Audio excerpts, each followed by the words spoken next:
Bismillahirrahmanirrahim. Assalamualaikum warahmatullahi wabarakatuh. Waalaikumsalam warahmatullahi wabarakatuh. Allahu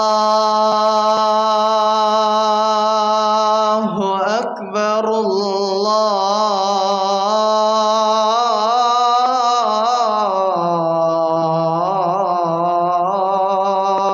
Akbar.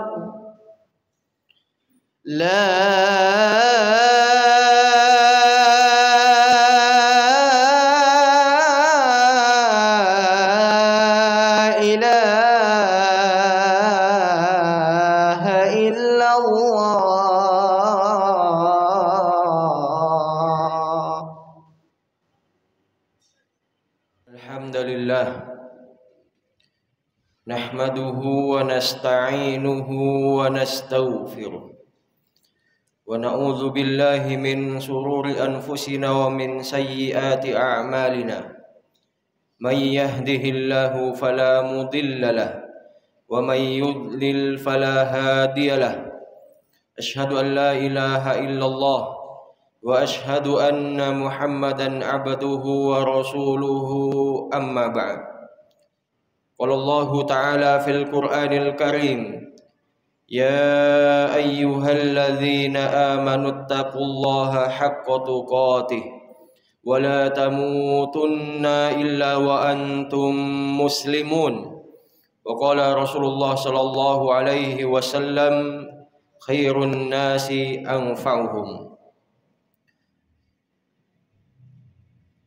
Usikum wa iyaya nafsi bitaqwallah, haitsu qala Allah Ta'ala fil Qur'anil Karim, wa tazawwadu fa inna khairaz zadi taqwa wattaquni ya ulil albab. Usikum wa iyaya nafsi bidzikrillah, ala bidzikrillah tatma'innul qulub. Jemaah sidang Jumat yang mudah-mudahan dirahmati oleh Allah Subhanahu wa Ta'ala.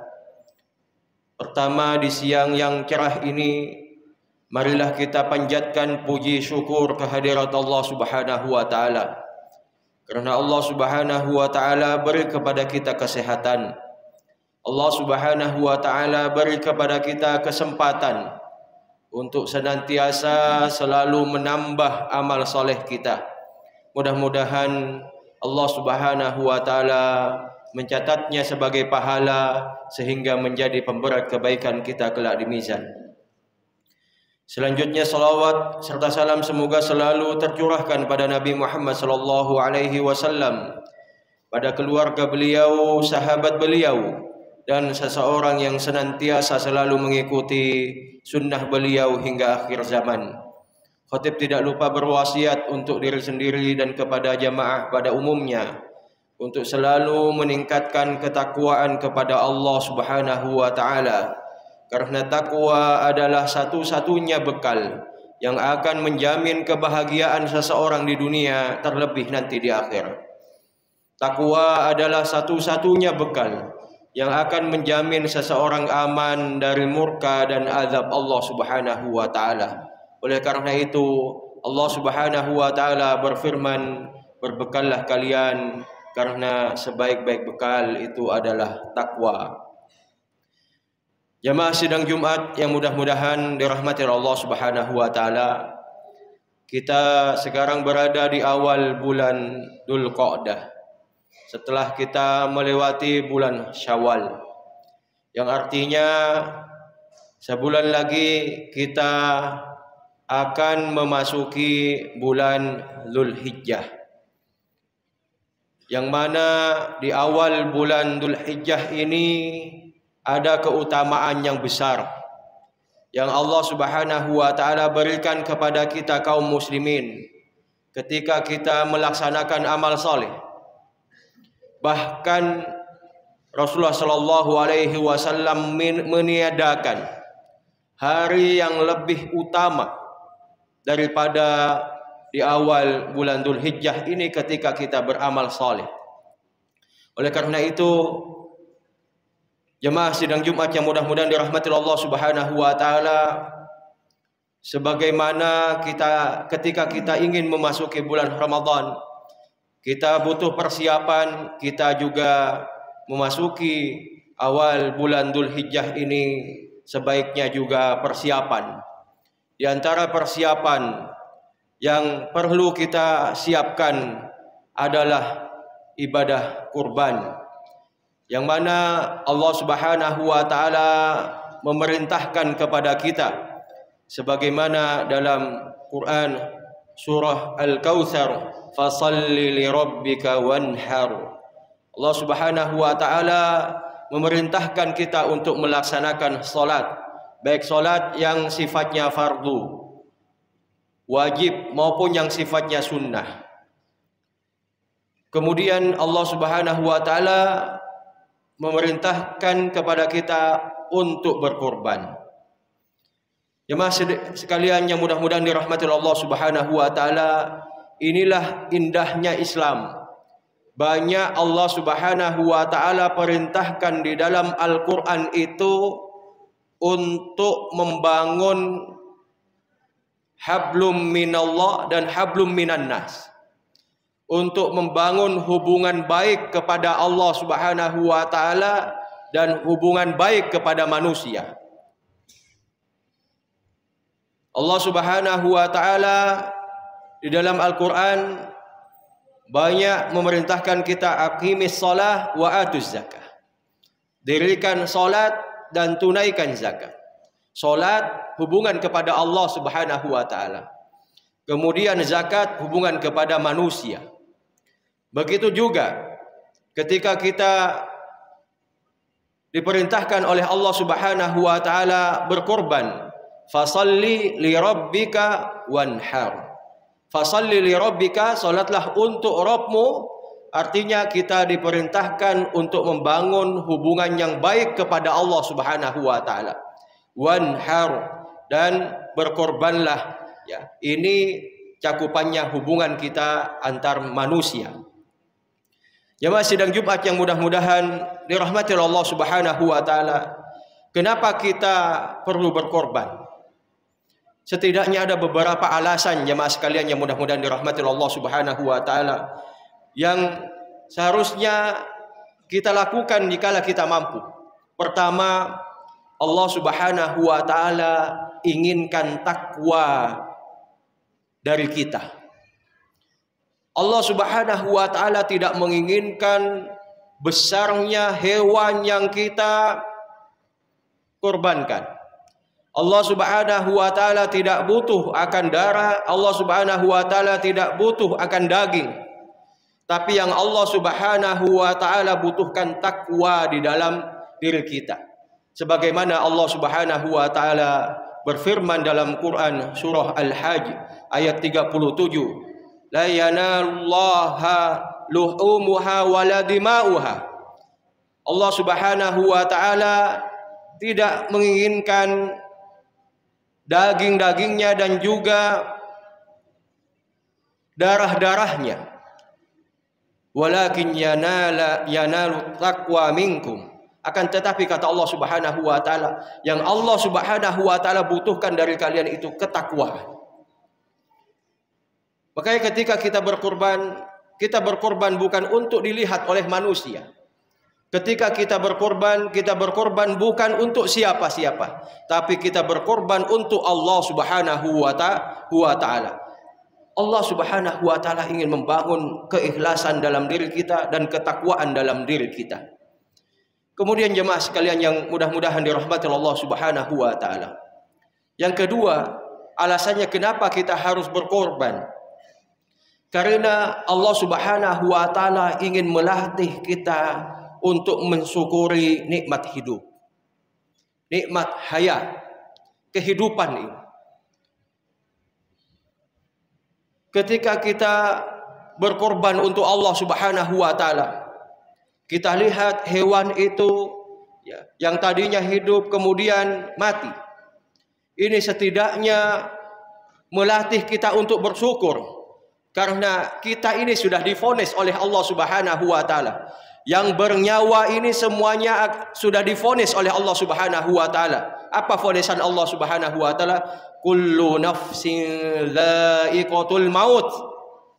Setiap yang bernyawa ini pasti akan mati, kata Allah Subhanahu wa taala.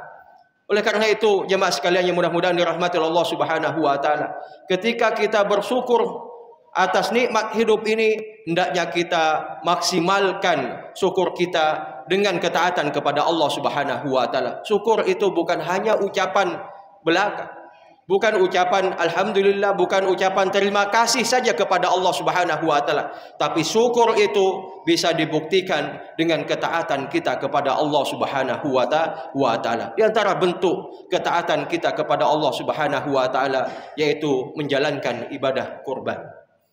Kemudian jemaah sekalian yang mudah-mudahan dirahmati Allah Subhanahu wa taala, selanjutnya kenapa kita harus berkorban? Kita sama Allah Subhanahu wa taala dilatih untuk meniru kesabarannya kekasih Allah Subhanahu wa taala, Khalilullah Nabi Ibrahim alaihi salam. Ketika Allah Subhanahu wa taala uji dengan berbagai ujian, dari sejak beliau menghadapi orang tuanya yang tidak menyembah Allah Subhanahu wa taala. Kemudian ketika beliau menghadapi raja yang kejam, yaitu Namrud, raja yang ingkar kepada Allah, raja yang menganggap bahwasanya dirinya adalah Tuhan. Kemudian Nabi Ibrahim pindah dari tempat tersebut setelah beliau dibakar. Kemudian Allah Subhanahu wa taala memberikan mukjizat, beliau tidak hangus. Beliau bersama istrinya Sarah. Kemudian beliau menikah lagi dengan Siti Hajar.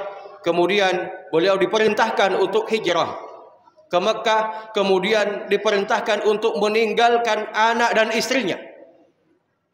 Ini jamaah sekalian yang mudah-mudahan dirahmati Allah Subhanahu wa taala.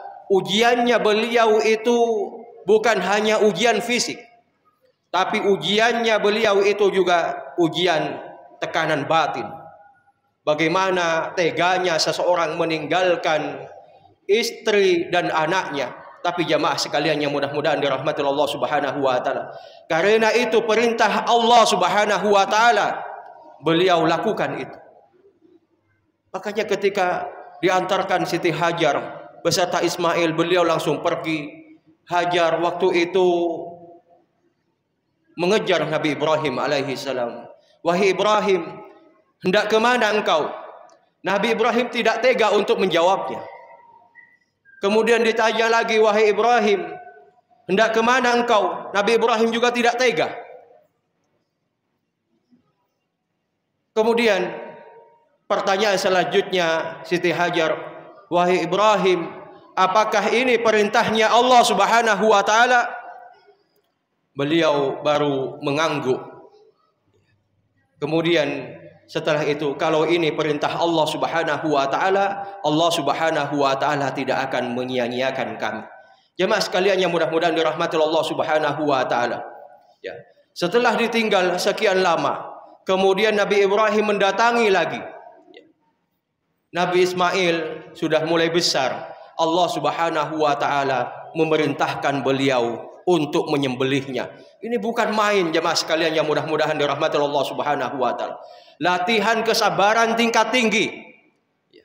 Seorang bapak yang begitu kangen dan lain sebagainya, begitu rindu, kemudian ketika ketemu diperintahkan oleh Allah Subhanahu wa taala untuk menyembelihnya. Ini bukan main. Allah Subhanahu wa taala ingin membersihkan hatinya Nabi Ibrahim alaihi salam supaya tidak tergantung kepada manusia. Allah Subhanahu wa taala ingin supaya Nabi Ibrahim itu melepaskan semua kecintaannya kepada dunia. Dia hanya diperintahkan oleh Allah Subhanahu wa taala tunduk pada perintah Allah Subhanahu wa taala dan cinta kepada Allah Subhanahu wa taala. Kemudian itu sudah dilakukan. Ketika beliau sudah pasrah, ditanyalah kepada anaknya kalau beliau bermimpi menyembelihnya, yang ini menunjukkan bahwasanya wahyu dari Allah Subhanahu wa taala. Fanzur madza tara. Nabi Ibrahim bertanya, apa pendapatmu wahai anakku? Apa kata anaknya? If'al ma tu'mar. satajiduni insyaallahu minas sabirin. Wahai bapakku, lakukanlah apa yang diperintahkan oleh Allah Subhanahu wa taala kepadamu, engkau akan mendapatkan aku senantiasa orang yang sabar. Sabar dari kedua keluarga ini, jemaah sekalian yang mudah-mudahan dirahmati Allah Subhanahu wa taala. Sabar dari kedua makhluk yang Allah Subhanahu wa taala cintai. Diangkat kedua-duanya menjadi nabi oleh Allah Subhanahu wa taala. Inilah yang seharusnya kita jadikan teladan. Marilah kita jemaah sekalian yang mudah-mudahan dirahmati Allah Subhanahu wa taala juga berkorban kecil. Dari sekecil mungkin kepada Allah Subhanahu wa taala. Banyak orang mungkin yang tidak lebih mampu daripada kita, tapi mereka mendahulukan untuk senantiasa berkorban. Banyak ada sebagian setiap bulannya dia tidak punya penghasilan. Namun ketika ia memasuki bulan Dzulqa'dah, dia kerja. Kerja bukan untuk kehidupan sehari-harinya, tapi kerja untuk berkorban. Meskipun setelah 2 bulan, 3 bulan setelah itu dia tidak mendapatkan pekerjaan, tidak masalah. Dan ini dia lakukan bertahun-tahun. Jemaah sekalian yang mudah-mudahan dirahmati Allah oleh Allah Subhanahu wa taala. Marilah kita juga maksimalkan untuk taat kepada Allah Subhanahu wa taala. Karena jemaah sekalian yang mudah-mudahan dirahmati Allah Subhanahu wa taala, terkhusus di 10 awal bulan Dzulhijjah ini Rasulullah sallallahu alaihi wasallam sampai menafikan, "Ma min ayyamin al-amalu salih khairun ila Allah min hadhil ayyamil ashr." Tidak ada hari yang lebih utama di sisi Allah Subhanahu wa taala apabila kita melaksanakan amal saleh daripada 10 awal bulan Dzulhijjah. Jemaah sekalian yang mudah-mudahan dirahmati Allah Subhanahu wa taala, ketika kita berinfak, yang infak kita sama dengan uang korban atau bahkan melebihi, maka jemaah sekalian yang mudah-mudahan dirahmati Allah Subhanahu wa taala, infak kita pahalanya tidak akan menyamai korban kita kepada Allah Subhanahu wa taala. Mumpung kita masih diberi oleh Allah Subhanahu wa taala kesehatan, mumpung kita diberi oleh Allah Subhanahu wa taala kesempatan untuk hidup ini, marilah kita maksimalkan untuk beribadah kepada Allah Subhanahu wa taala, terutama ketika nanti kita menjalani ibadah kurban. Barakallahu li wa lakum wa nafa'ani wa iyyakum bima fihi minal ayati wa dzikril hakim wastaghfiruhu innahu huwal ghafurur rahim. اللهم صل وسلم وزد وأنعم وتفضل وبارك بجلالك وكمالك على أشرف عبادك سيدنا ومولانا محمد وعن كل الصحابة أجمعين.